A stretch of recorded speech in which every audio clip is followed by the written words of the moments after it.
साथ साथ प्यार भी करें फ्रिज से, ताकि बिल्कुल कंडेंसर ऐसा हो जाए जैसे नया फ्रिज लेकर आए। आइए मेरी बात के समय ये हम तरीका इख्तियार करते हैं क्योंकि पैसे लेते हैं। हाँ, प्रेशर इधर से जा रहा है और साथ साथ आप हीट दे रहे हैं। ठीक है, जो इसके साथ कार्बन लगा होगा वो हीट की वजह से नीचे गिर जाएगा, साथ प्रेशर होगा और बाहर आगे मेरी बात। टार्च की शहजादे अपनी हीट को नहीं दे सर, ये जो कंडेंसर है ना, यहाँ पर आपने ज़्यादा हीट नहीं देनी, लोहे को गालना नहीं है, बस हल्की हल्की हीट दें। जो कार्बन लगा हुआ है वो नरम होकर नीचे गिर जाए। अब थर्मोकोल पे आपने थर्मोकोल 6 मील दूर पड़ी, आपने हीट इसको देनी है। आपने टार्च भी इस्तेमाल करनी है। अक्ल है कि नहीं है? अक्ल होने के बाद भी होती है। आपने टार्च इसको नहीं मारनी, आपने टार्च इसको मारनी है। आप यूँ टार्च को चलाएं, इसके ऊपर हीट जाएगी नहीं, बिल्कुल ही आप इस तरह चलाएंगे। ये हर चीज़ के लिए अक्ल इस्तेमाल करनी होती है, तो फिर काम बनता है। अक्ल के बगैर तो कुछ भी नहीं बनता। अब आपका कंडेंसर वॉश हो गया। अब हमने क्या करना होता है, अब हमने वेपरेटर को वॉश करना है। वेपरेटर को वॉश करने से पहले एक काम हम करते हैं, हम इसकी कैपिलरी को चेक करते हैं। आया कैपिलरी हमारे इस तरह आम अकेले नहीं करता ना, उस बेचारे को पता होता है, वो बस लकीर का फ़कीर होता है, बस मंडी जाओ। लेकिन बाद में जब कंप्रेसर जलना शुरू कर देते हैं, फिर भी ऐसे बेचारे को पता नहीं चलता कि आप हर पैरामीटर को पूरा करें। जो इसके अंदर चेकिंग है उसको प्रॉपर आप करें। पहले आप कैपिलरी को चेक कर लें, कैपिलरी प्रॉपर खुली हुई है कि नहीं खुली हुई। इसका कम अज़ कम जो आपके पास प्रेशर है 230 240 PSI जहाँ पर आपके पास होना चाहिए। अगर प्रेशर 250 या उसको क्रॉस कर रहा है, इसका मतलब है कैपिलरी जो है वो अंदर से ब्लॉक है, प्रॉपर नहीं खुली। खुली तो है लेकिन प्रॉपर नहीं खुली हुई, आपका कंप्रेसर चलाएगा। कंप्रेसर 100% कंप्रेसर जलने की वजह फसाद की जड़ ये कैपिलरी। आपकी कैपिलरी ब्लॉक होगी, प्रेशर प्रॉपर नहीं जाएगा, कंप्रेसर लोड पे आएगा तो नहीं चलेगा। अब बाज़ औक़ात क्या होता है, हमारे पास कंप्लेन होती है कि हमारा फ्रिज कूलिंग नहीं कर रहा। हम जाते हैं कंप्लेन पे, कंप्रेसर स्टॉल लेता है लेकिन किलोमीटर हमने पहले लगाया होता है। जैसे स्टॉल लेता है 4 सेकंड बाद एम्पेयर बढ़ाना शुरू कर देते हैं और साउंड चेंज होना शुरू हो जाती है। जब साउंड चेंज होना शुरू हो जाए, एम्पेयर बढ़ाना शुरू कर दे, उस्ताद कैपिलरी ब्लॉक। जो पीछे प्रेशर था वो तो पुश हो गया, लेकिन जब यहाँ पर पहुँचा ब्लॉक था। तो ऐसी सूरत में फिर हमारे पास रास्ता ये होता है कैपिलरी को चेंज करके। वो अगर आप उसी को इस्तेमाल करेंगे फिर ब्लॉक हो जाएगी, फिर सत्यानाश कर देगी। हम इस कैपिलरी को चेंज कैसे करते हैं, हम ये देखते हैं अंदर से फ्रीज़र में कैपिलरी कहाँ खुल रही है। जहाँ कैपिलरी खुल रही होती है वो जगह नज़र आती है कि जहाँ पर कैपिलरी खुल रही है, उस जगह पर हम कटिंग करते हैं। उस जगह पर आरी का ब्लेड लें, ये बिल्कुल चादर है, ऐसे आप जहाँ पर आपकी कैपिलरी है 3-3 इंच इधर गैप देने के बाद जहाँ कैपिलरी हमारी खुली होती है, कल मैंने वहाँ भी आपको समझाया था। फॉर एग्ज़ाम्पल ये कैपिलरी यहाँ खुली हुई है, हम ट्यूब में जहाँ पहले रगड़ाई करेंगे, रगड़ाई करके उसके अंदर तिरछी बारीकी ऐसी हल्की सी पुश करेंगे तो सुराख हो जाएगा। उसके अंदर हम कैपिलरी इन कर देंगे और उस पर हम टांका लगाएंगे, एल्युमिनियम का टांका। और साइडों पर आपने गीला कपड़ा लपेटना है, क्योंकि अंदर जो इंसुलेशन है थर्मोकोल वो पेट्रोलियम केमिकल है, वो आग पकड़ती है। हल्की सी हीट मिली उसने आग पकड़ लेनी है, तो उसके साथ हम कपड़ा रख कर बड़े प्यार से वहाँ पर हम टांका लगाते हैं। अगर टांका लगाना नहीं आता आपको, फिर इसका रास्ता क्या होता है, जहाँ पर आपने कैपिलरी को इन किया है वो जगह आपने रगड़ ली है पहले, वहाँ पर मैजिक डीपॉक्सी लगा दें। ईपॉक्सी नहीं, वो जगह पहले गर्म करें, गर्म करके आप डीपॉक्सी जैसी लगाएंगे, डीपॉक्सी बड़ी जल्दी खुश्क हो जाएगी, वरना 20 मिनट में खुश्क हो जाती है। ईपॉक्सी टाइम लेती है लेकिन डीपॉक्सी खुश्क हो जाती है। ईपॉक्सी भी 1 घंटे में खुश्क हो सकती है, लेकिन वो टाइम 24 घंटे देते हैं। अगर आपकी प्लेट गर्म है, आपने गर्म की हुई है, ऊपर ईपॉक्सी लगा देंगे, वो भी फ़ौरन खुश्क हो जाती है।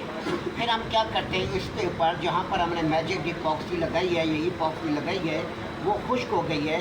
उसके बाद A1 सरेश लेते हैं, A1 सरेश लेते हैं। तो A1 जो है वो पहले आती थी हमारे पास जर्मनी की, अब नहीं आ रही जर्मनी की। तो वो ऐसा है कि ऐसी होती थी कि पत्थर मारो, कुछ भी करो, थोड़े मारो, वो नहीं टूटती। तो हम क्या करते हैं, ऊपर फिर A1 सरेश दे देते हैं। वो ऐसे हो जाते हैं पक्के टाँके आपकी वेल्डिंग से भी ज़्यादा कारआमद होते हैं, लीक होने के 1% चांस होते हैं।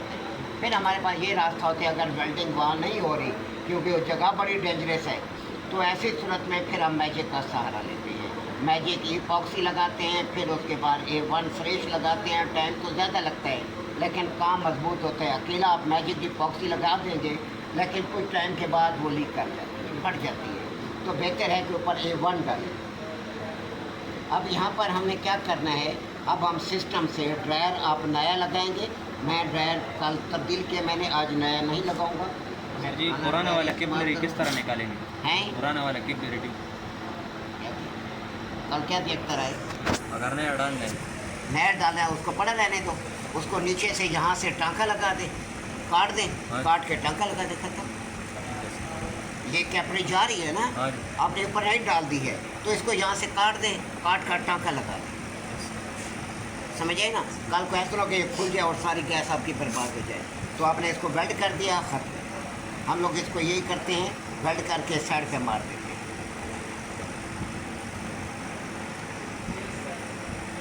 कैपरी कटिंग करने के लिए आपने हल्का सा इसको निशान चाहिए, दबाव नहीं मारना प्लास का।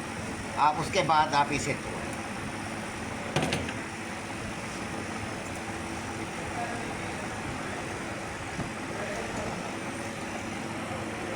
बस इस काम के लिए खोपड़ी मस्त है, खोपड़ी के बगैर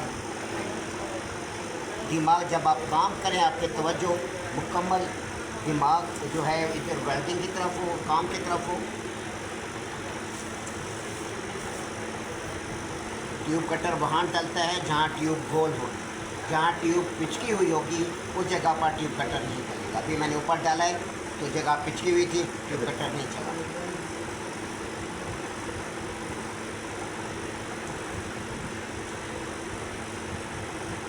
फ्रिज का काम मेहनत का काम है, लेकिन पैसे भी तो ठीक ठाक देते हैं, काम कर दें इस बेचारे को। आप क्या प्रिंट करें, उसके बाद इसे साइडें पंच कर दें।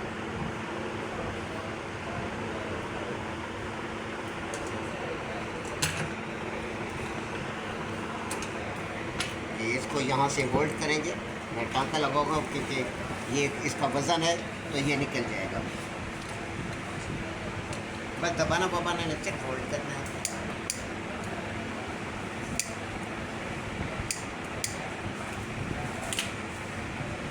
कल मैंने नया मंगवा लिया पीस, अब लाए नहीं है तो फिर मजबूरन मुझे लेना तो ये मारा किसने है मुझे ये बता।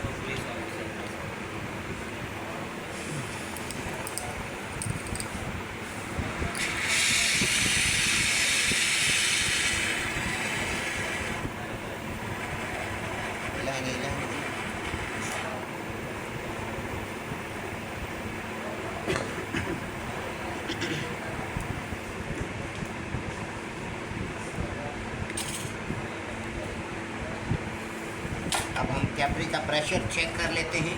कैपरी हमारे यहाँ पे क्या कहते हैं, इसी कंप्रेसर से चेक कर लें, आपका अंदाजा हो जाएगा। उसमें टाँका लगाने की वजह यही चेक हो जाएगी।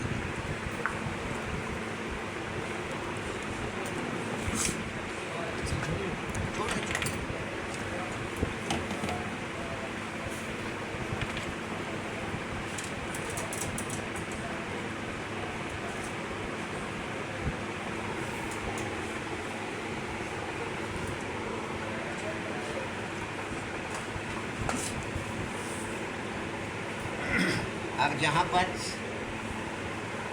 होते आप पहले ये सोच लिया,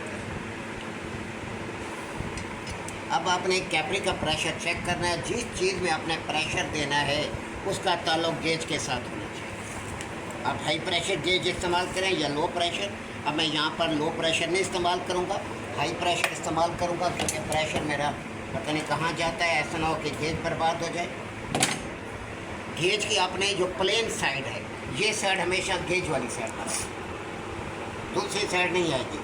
काम तो उस तरह भी हो जाता है, लेकिन मेथड है। किसी आप ब्रिटिश कंपनी में जाएंगे वो तो मेथड को फॉलो करते हैं। आपको प्रॉपर मेथड पे काम करना है, दिमाग आपका हाजिर हो। ये साइड इधर क्यों नहीं लगाते गेज वाली साइड पर, क्योंकि इस साइड पर पिन होती है। इसकी पिन, ये सामने पिन नज़र आ रही है, क्योंकि आप जब किसी यूनिट में गैस चार्ज करते हैं, अंदर चार्जिंग पिन वॉल लगे होते हैं, जैसे ट्रिपलेट है, तो वो प्लेन साइड उधर लगाएंगे तो प्रेशर आप देंगे तो आपकी लीड फट जाएगी। क्यों? प्रेशर आगे जाएगा ही नहीं। तो आपने पिन वाली साइड हमेशा इस्तेमाल करनी है। अब जो गेज आप इस्तेमाल कर रहे हैं उसका ताल्लुक हमेशा यूनिट के साथ।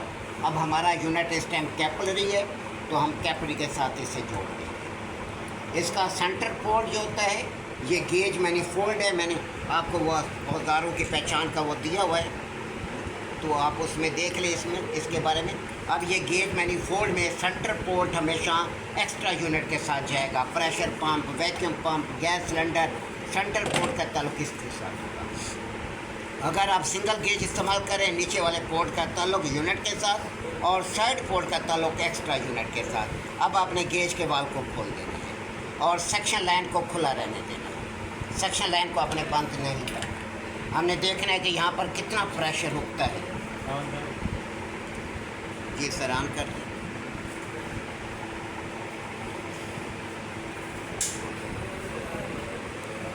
अब देखिए सुई ऊपर जा रही है और इधर से भी प्रेशर आपका वापस आ रहा है। थोड़ा सा नहीं जा रहा।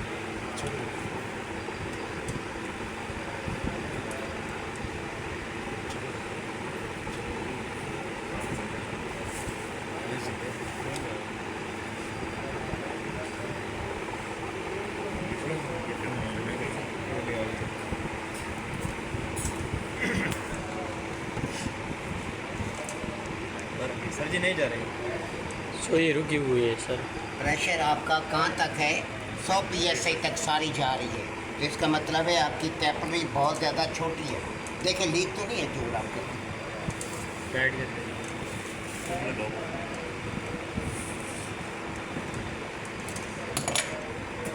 कंप्रेसर मेरे पास है।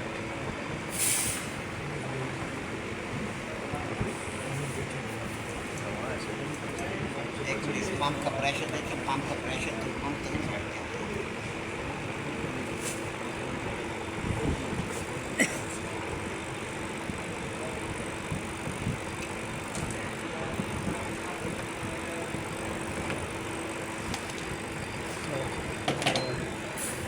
थोड़ा सा इससे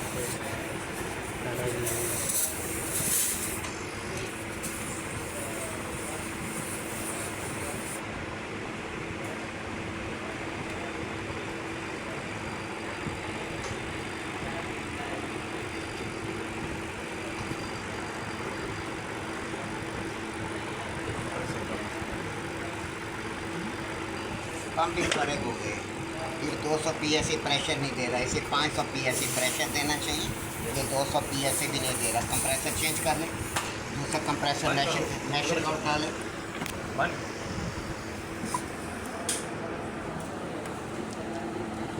जी जी खोल दिए, इसका काम नहीं हो रहा, ये प्रेशर ही ख़राब हो गया। इसका पंप हम चेंज करेंगे। सर जी दूसरा नेशनल यार्ड है पास। नेशनल लाइन उसे नहीं उठाते, शहजादे लाइन टूट गई तो आपका काम हो जाएगा। नेशनल का कंप्रेसर उठाएं, सीधा सीधा टेढ़ा नहीं करना, एल गिरेगा आपके ऊपर।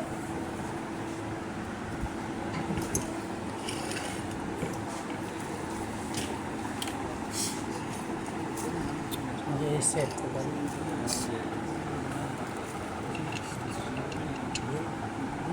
दाने दे वो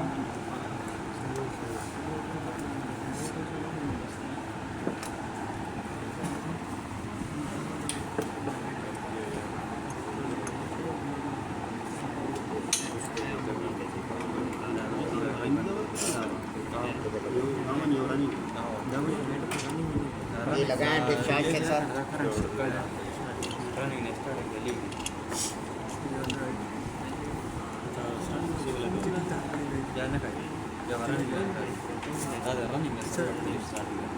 किलोमीटर लगाएं, सर्किट में ऑन करें इसको। टाइम ना वेस्ट करें शहजादे, एक मिनट हमारे लिए कीमती होता है। जी ऑन करें, इसके ऊपर हाथ रख लें शहजादे। एक बार कह दिया जाए तो सुन लिया करें।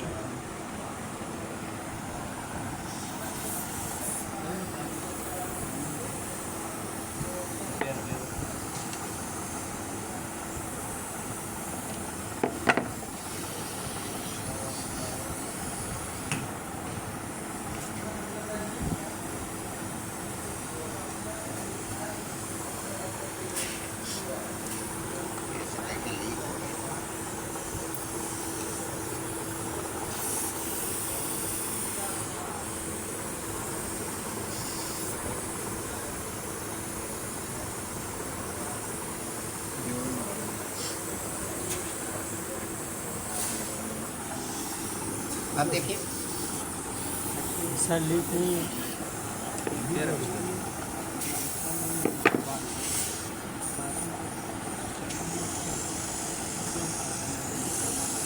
रबड़ भी डलती है सर ये। ये लीड वाला उल्टी लगाइए, अपनी लीड उल्टी लगाइए। लीड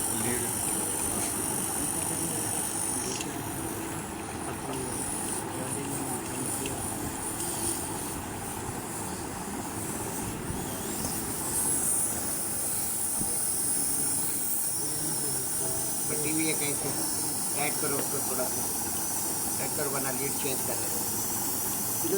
नहीं, ऊपर, ऊपर। मेंटल